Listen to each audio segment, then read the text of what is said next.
All right, this is your core stability level 3, okay? This is gonna be a much more progressed way to do your core. With the bird dog, we've done it before, but this time we're gonna do arm and leg. This is what it's gonna look like. She's gonna get one leg out and then the opposite arm in front. So the same concepts apply. She stays tall on the shoulder, reaches forward, ball on the foot, and she keeps us nice and engaged through here, keeping that neutral spine, okay? This just challenges your core a little bit more. This isn't a balance exercise to see if you can keep your balance on your hand and knee. This is more of a stability reinforcement drill, okay? She takes a break, rests in, and then goes right back out. And holds. Okay, again, this is just a progressive way to do that bird dog. Go ahead and take a break. Let's do the other arm and leg so that way you can get the other angle of that. She's gonna come up with leg and arm. She comes out all at the same time. She noticed she corrected herself, make sure she was stable and engaged the entire time. It's a challenging piece, but it's a really good one, especially as you start to progress through these stability drills.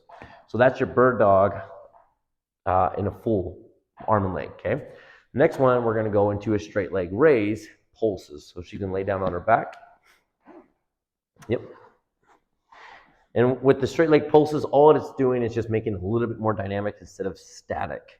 So she gets one leg straight out, puts a hand on the oblique and underneath the hip bone right there.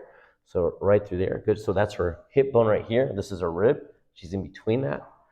Flexes the toe towards her, braces, and then lifts up. Now this time, all we're gonna do, as you're keeping this stable, she pulses. And she's not moving the hips up and down. She's staying braced here while creating movement here. That's a good way to start progressing this into more of a dynamic drill, okay? So those are straight leg pulses. Let me show you on the other angle. She's gonna get the other leg straight, switch hands, leg gets straight, braces, lifts, and pulses. Knee stays completely straight the entire time. It doesn't bend or flex. Good.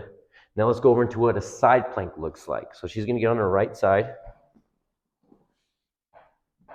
And in the side plank, before we had our knees bent. Now we're gonna have our legs completely straight. Top leg is gonna be in front, bottom leg is gonna be in back. So think of this, as she has her hand on her hip, you're essentially lifting from the legs and from the arm to elevate the hips. So she comes up, nice and tall, straight in a neutral spine. In other words, there's not a bend in the spine. And then as she comes down, she's gonna sit her hips back, maintaining that neutral spine, and then coming right back up and holding. That's how you maintain and really optimize that lateral stability. Take a break. Good. Now this next one is gonna be a dead bug. This dead bug, gonna lay down on your back. This dead bug is another way to work that front and 360 stability. She gets a dowel. In this case, it's a PVC pipe. You can use a broomstick. It doesn't really matter, just a stick for that matter. Okay, she holds her arms straight up nice and high, brings her legs up 90-90. What I mean by that is her hips are at 90 degrees, her knees are at 90 degrees, toes are flexed, legs are hip width apart, okay? They're not together. That's a little bit cheating. She's gonna stay nice and out. So to begin this dead bug sequence, you're gonna do one thing at a time. So she'll maintain her legs there. She's gonna bring her arms back without arching the back. She comes up, and then one leg goes down. She brings it up, and then the other leg goes down. Good, she keeps, and then she goes again. Down with the arms, comes up, one leg out. Notice, no arch in the back. She keeps that neutral spine, and there, good, take a break. The best way to know if you're in that neutral spine position is if the way you're laying here with your knees bent, you're gonna feel your spine sort of at a comfortable position.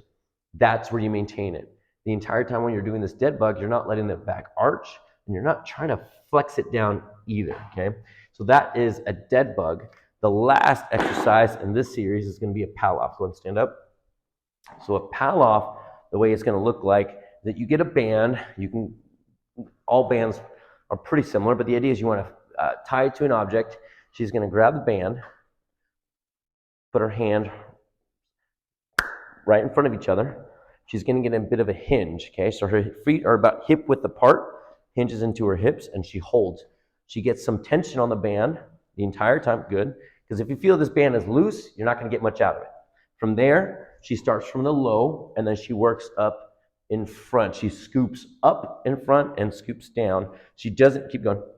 She's not bending or flexing the spine. She's keeping that spine braced the entire time and challenge it in a way that creates a dynamic stability, okay?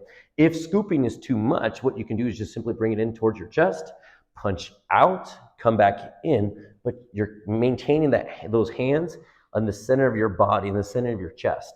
It's not going out to the side, and you're not trying to turn it quite either. You're keeping that braced. So that's a pal off, and along with all the other exercises for this level 3 stability drills.